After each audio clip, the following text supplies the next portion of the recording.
Imagine getting handed a Batman sequel where the villain bites a guy's nose off on screen, the leading lady puts a live bird in her mouth for real, and McDonald's literally tries to back away from the whole thing in the middle of a Happy Meal campaign. That's Batman Returns. The movie that turned Gotham into a Christmas nightmare and got Tim Burton quietly fired off the franchise. From Frank Sinatra's sequel Ghost, to a baby penguin played by Pee Wee Herman, to a costume that cut off Michelle Pfeiffer's air supply, here are 20 weird facts about Batman Returns that'll completely change how you watch it. Falling off that horse was something that just kind of, I couldn't hang on. I just couldn't hang on, and there's kind of a poetic symbolism about that. It's like, in a way, I look back at that particular time in my life and I go, wow, I wish I'd been able to hang on to that horse. Let's kick this off with number 20. Michael Keaton walked back in and doubled his salary in one move. Keaton walked away from the first Batman with about $5 million in his pocket. For Batman Returns, he came back to the table and asked for $10 million flat, and Warner Brothers didn't even blink. They paid him exactly that. By 1992 standards, that was enormous money for any actor not named Tom Cruise, and it locked Keaton in as the highest-paid Batman of his entire era. He was even offered $15 million for a third movie he never ended up making. However, the reason that one fell apart is going to come up in a minute, and it's wilder than you'd think. Now let's move on to number 19. Annette Bening was originally cast as Catwoman before everything fell apart. Bening had landed the role based on her work in The Grifters, and the production had already done a full-body cast of her for the suit. Then she got pregnant with Warren Beatty's child and had to call Tim Burton on the phone and tell him directly. The crew had no real plan B, so they raced to recast in a panic. Michelle Pfeiffer says she told Burton she'd do the film halfway through reading the script. That's how badly she wanted it.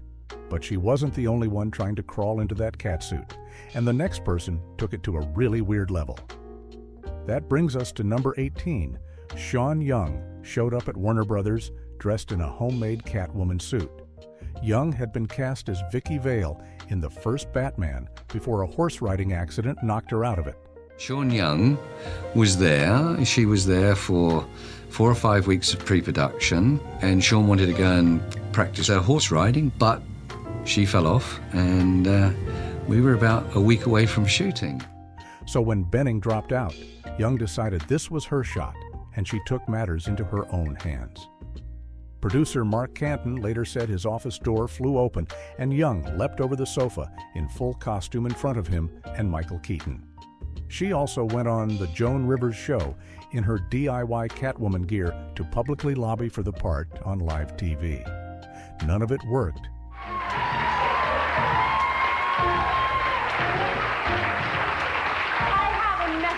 For the director of Batman 2. How dare you not make time to see the Catwoman, not even so much as granting me a meeting. How very rude of you.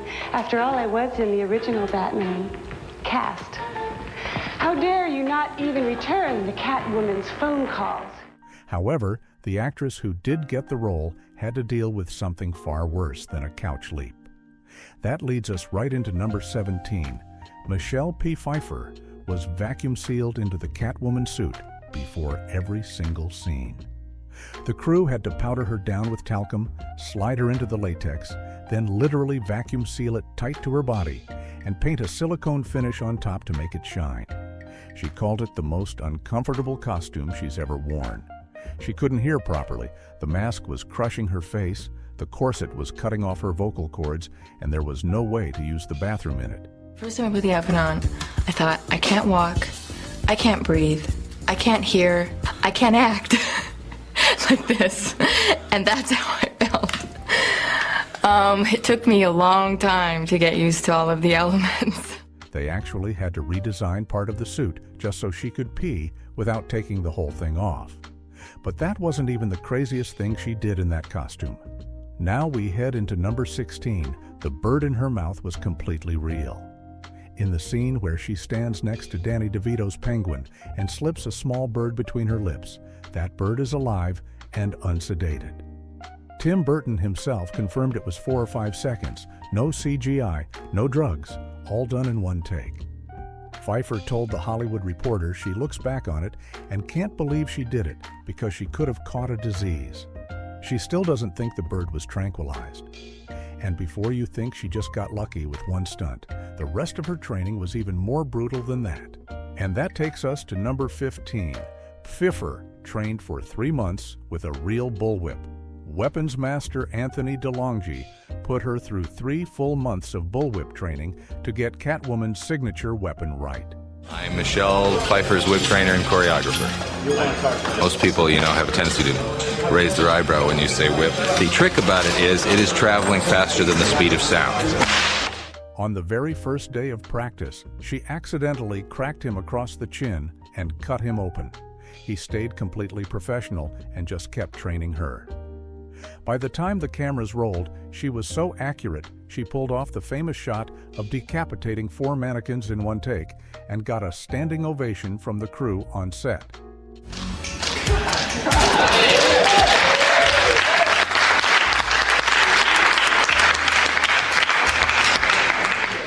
However, while she was learning to crack a whip, her co-star was sitting in the makeup chair going through actual hell. Now let's roll into number 14.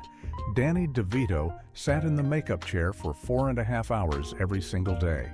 We glued down the eyebrows, and then I would start applying with the nose first, get it in place, make sure it was really well situated, because if it wasn't in exactly the right place, his mouth would be off, or it wouldn't cover his mouth totally, or something would be crooked, or the eyebrows would be crooked. Stan Winston Studio glued the penguin's brow piece, nose, upper lip, false teeth, and a hairpiece onto a freshly shaved DeVito head. By the end of the shoot, they'd shaved that whole process down to about 3 hours. He also wore pounds of body padding and a heavy fur coat the whole time, which actually saved him later because the entire set had to be kept freezing cold for the real penguins. But the wildest thing about his penguin look wasn't even the prosthetics.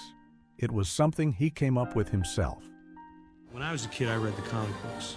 And then, of course, you see the TV show. And you have a kind of an image of this penguin character already.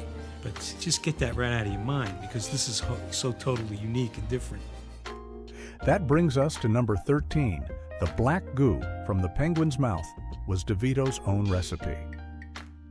Makeup artist V. Neal mixed up a concoction of mouthwash with red and green food coloring, and when DeVito let it dribble out, it came out a sickly greeny black color.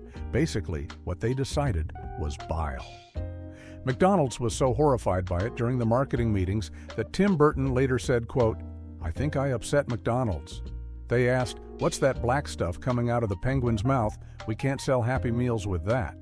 However, the goo was only the start of why fast food and Tim Burton ended up at war. Now let's get into number 12. McDonald's got crushed by the parent backlash. Summer's big movie is Batman Returns, and it is already creating controversy. Some parents contend that Batman Returns, which is rated PG-13, is actually being marketed for younger children, and the movie is just too violent. The Happy Meal tie-in went ahead anyway, with little vehicle toys, cup lids that doubled as flying discs, and Penguin and Catwoman-themed packaging in 9,000 stores. Then real parents started complaining loudly that the movie was way too violent and sexual for their kids. The Dove Foundation publicly accused McDonald's of having no conscience for marketing it to children. The whole disaster scared the chain so badly that for the next McDonald's tie-in, Jurassic Park, they actually targeted teens and adults instead of little kids. But the real damage from all that backlash hit somebody much higher up the food chain. That bridges right into number 11. The backlash cost Tim Burton the entire franchise. Warner Brothers quietly pushed Burton out of the third movie because the merchandise partners and angry parents had revolted against everything he'd made. Burton was replaced by Joel Schumacher. The studio specifically wanted something more family-friendly and toy shelf-friendly, and the result was Batman Forever in 1995. Burton said he tried to stay involved at first, but he eventually realized the studio didn't actually want him back at all. remember toying with the idea of doing another one, and I remember going into Warner Brothers and having a meeting. I'm going, we could do this, we could do that, and they go like, Tim, don't you want to do like a smaller movie now? Just something that's more, and like about half hour into the meeting, I go, you don't want me to make another one, do you? And they go, no. I just said, no, I know you did. And so we just stopped it right there. However, Burton wasn't the only person who got cut out of the franchise's future. Somebody else got cut before he even started. Now we slide into number 10. Marlon Wayans was cast as Robin and got paid for a movie he isn't even in. Burton specifically wanted an African-American Robin and signed Wayans on as Dick Grayson, written as a teenage garage mechanic called The Kid, with a single R on his uniform. Wayans got paid roughly $100,000 and was contractually locked in for sequels too. Then Wesley Strick rewrote the script and cut Robin out entirely because there were already too many villains crammed in there. Wayans says he still gets residual checks to this day for a role he never actually filmed.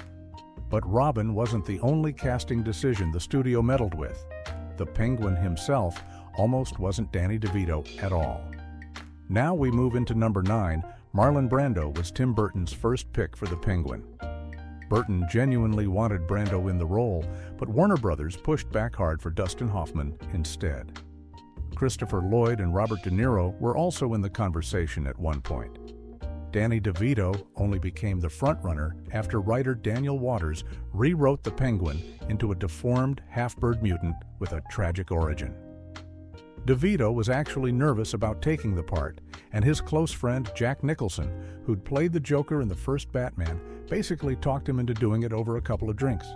However, DeVito wasn't supposed to be the only Penguin in this movie. There was supposed to be one more. That sets up number 8 perfectly.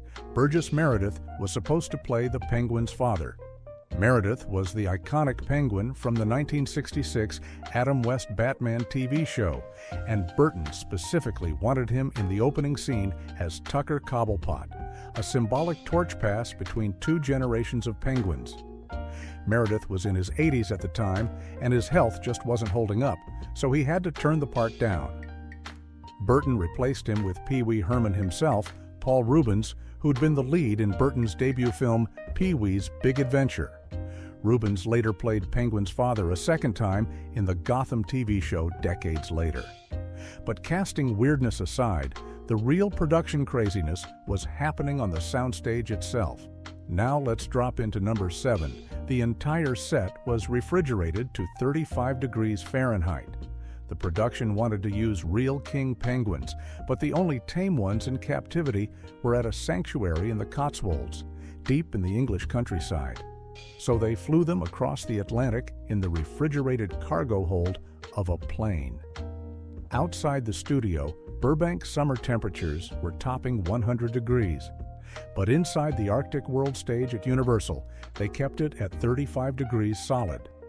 The total air conditioning bill came out to roughly $1 million. However, the penguins themselves got treated even better than the human actors did. That takes us into number 6. The penguins got their own 24-hour bodyguard. The birds were housed in 2 40-foot trailers, complete with their own swimming pools, full filtration systems, half a ton of fresh ice every single day, and fresh fish delivered straight from the docks every morning. They had a constant security guard on patrol around the clock. Most of them ended up mating during their Hollywood stay and laying eggs, which is apparently the clearest possible sign that a penguin is having a really good time. But the real penguins were only one part of the army. The rest is going to surprise you. And that brings us to number 5. The Penguin Army was a mix of 3 completely different things.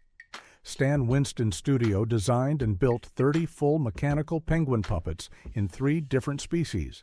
They also made larger penguin suits worn by little people with mechanical heads and puppeteered flapping wings, while the actor inside walked the penguin around under their own power.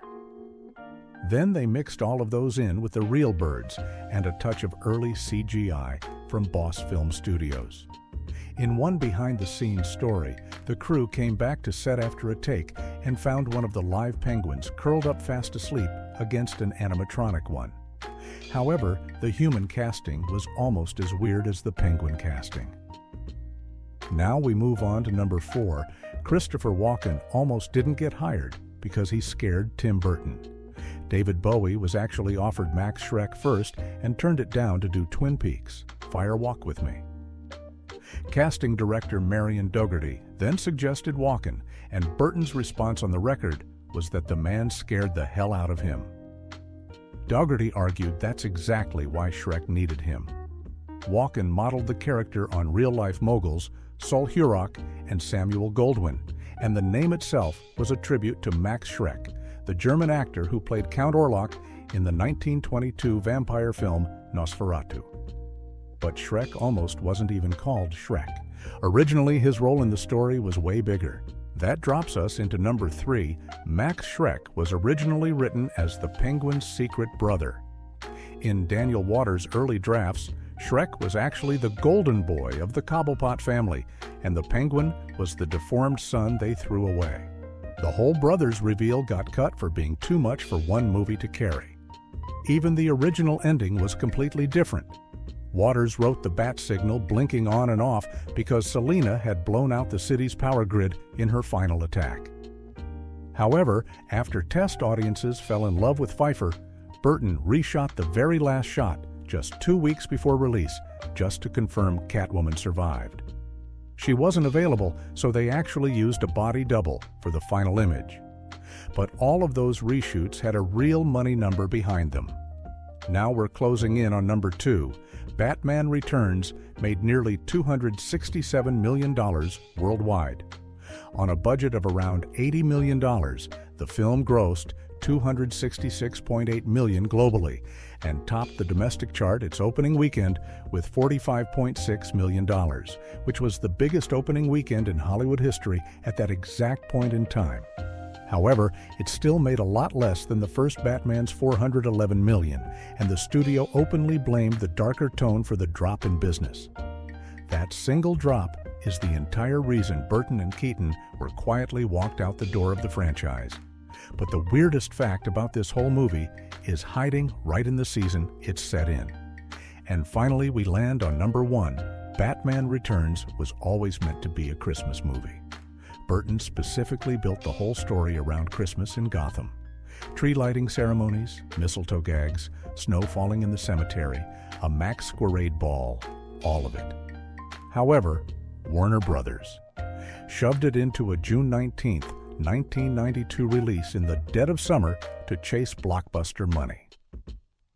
That weird collision is part of why the film feels so off in the best possible way, because you're watching a frozen, gothic, deeply cynical Christmas movie at the height of summer with a Happy Meal sitting in your lap.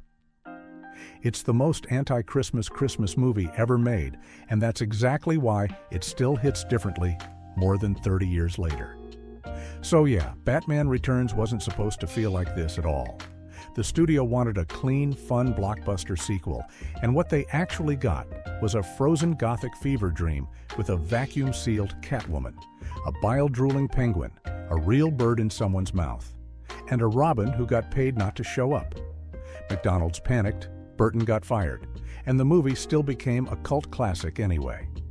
If you actually made it all the way down to number 1 with me, drop a comment with the fact that surprised you the most. And if you enjoyed this breakdown, hit subscribe right now.